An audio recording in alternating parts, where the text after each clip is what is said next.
భారత మహిళా క్రికెటర్లు ఆస్ట్రేలియాను తమ సొంత గడ్డపైనే వణికించారు. Indian fast bowler Arundhati Reddy అత్యద్భుతంగా బౌలింగ్ చేస్తూ ఆస్ట్రేలియా టాప్ ఆర్డర్ను కకావికలు చేసింది. బ్యాటింగ్ లో ఇండియన్ ఓపెనర్ స్మృతి మందన కొట్టిన క్లాసికల్ సెంచరీ దెబ్బకు ఒకనొక దశలో ఆస్ట్రేలియా గెలుపు ఆశలు సన్నగిల్లాయి. కఠినమైన ఆస్ట్రేలియా పిచ్పై భారత మహిళలు వీరోచితంగా పోరాడారు. ఫలితం ఎలా ఉన్నా భారత కొత్త పాఠాలు నేర్చుకుంది. మ్యాచ్ వివరాల్లోకి వెళ్తే ఆస్ట్రేలియాతో 3 వన్డేల సిరీస్ లో భాగంగా మొదటి 2 వన్డేల్లో ప్రత్యర్థి సునాయాసంగా విజయాలు నమోదు చేసినప్పటికీ 3 వన్డేలో మాత్రం భారత్ ఆస్ట్రేలియాను వణికించింది. టాస్ గెలిచి బౌలింగ్ తీసుకున్న హర్మన్ప్రీత్ సేన బలమైన ఆస్ట్రేలియా టాప్ ఆర్డర్ను దెబ్బతీయడానికి తీవ్రంగా ప్రయత్నించినప్పటికీ 10 ఓవర్ల వరకు ఒక వికెట్ దక్కలేదు.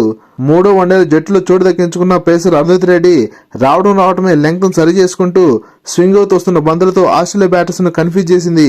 భారత wicket keeper Richa Ghosh pacer Arundhati Reddy bowling లో వికెట్స్ దగ్గరగా కీపింగ్ చేస్తూ 2 అద్భుతమైన క్యాచ్లు బట్టి ఇద్దరు బ్యాటర్స్ ను పెవిలియన్ చేర్చింది. అరుంధతి రెడ్డి మ్యాజిక్ బంతులతో మరో ఇద్దరు బ్యాటర్ను స్టన్నింగ్ బౌల్ చేసింది. ఈ దెబ్బకు స్టార్ బ్యాట్స్ తో నిన్న ఆస్ట్రేలియా టాప్ ఆర్డర్ ఒక్కసారిగా కుప్పగొలడంతో 78 వరకు 4 వికెట్లు కోల్పోయి ఆస్ట్రేలియా ఇబ్బందులో పడింది. ఎప్పుడైతే అరుంధతి రెడ్డి స్పెల్ అయిపోయిందో అప్పుడే ఆస్ట్రేలియా బ్యాటర్స్ మిగతా భారత బౌలర్లపై విరుచుకుపడ్డారు. ఈ క్రమంలోనే Australia middle order batter Sutherland 95 బంతులు 9 ఫోర్లు 4 సిక్సర్లతో 110 పరుగులు మరియు కెప్టెన్ మెగ్రాత్ 50 బంతులు 5 ఫోర్లతో 56 పరుగులు చేయడంతో ఆస్ట్రేలియా 50 ఓవర్లలో 6 వికెట్ల నష్టానికి 209 పరుగులు సాధించింది. భారత బౌలర్స్ లో అరుంధతి రెడ్డి 10 ఓవర్లలో 26 పరుగులు ఇచ్చి 4 వికెట్లు ఇచ్చి పొదుపుగా బౌలింగ్ చేసింది.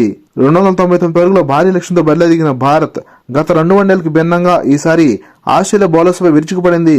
ముఖ్యంగా భారత్ ఓపెనర్ స్మృతి మందన ముందుకొచ్చి అద్భుతమైన డ్రైవ్లు మరియు లాఫ్టర్ షాట్స్ ఆడుతూ స్కోర్ బోర్డు ముందుకు నడిపించింది. ఇండియన్ మరో ఓపెనర్ రిచా ఘోష్ త్వరగా అవుట్ అయినప్పటికీ first down batter Harleen Deol 39 పరుగులతో కాసేపు స్మృతి మందనకు తోడుగా నిలబడింది. ఒంటరి పోరాటం చేసిన స్మృతి మందన 109 బంతుల్లో 14 ఫోర్లు 1 సిక్సర్తో 105 పరుగుల సూపర్ సెంచరీ సాధించి భారత జట్టును ఘోర ఓటమి నుంచి కాపాడింది. స్మృతి మందనకు తోడుగా అవతల ఎండ్లో కెప్టెన్ హర్మన్ప్రీత్ తో సహా ఎవరు కూడా నిలలేకపోవడంతో భారత్ 215 పరుగులకు ఆల్అౌట్ అయింది. 83 పరుగుల తేడాతో 3వ వన్డేలు గెలిచిన ఆసీస్ 3-0తో సిరీస్ ను కైవసం చేసుకుంది. ఆస్ట్రేలియా బౌలర్ ఆష్లీ గార్డెన్ 5 వికెట్లు పడగొట్టి రాణించింది. ప్లేయర్ ఆఫ్ ది మ్యాచ్ మరియు ప్లేయర్ ఆఫ్ ది సిరీస్ అవార్డులను అన్నవిలే సదరాలను గెలుచుకుంది. లేటెస్ట్ క్రికెట్ అప్డేట్స్ కోసం ఈ వీడియో లైక్ చేసి ఛానల్ సబ్స్క్రైబ్ చేస్తాను ఆశిస్తున్నాం. Thank you for watching.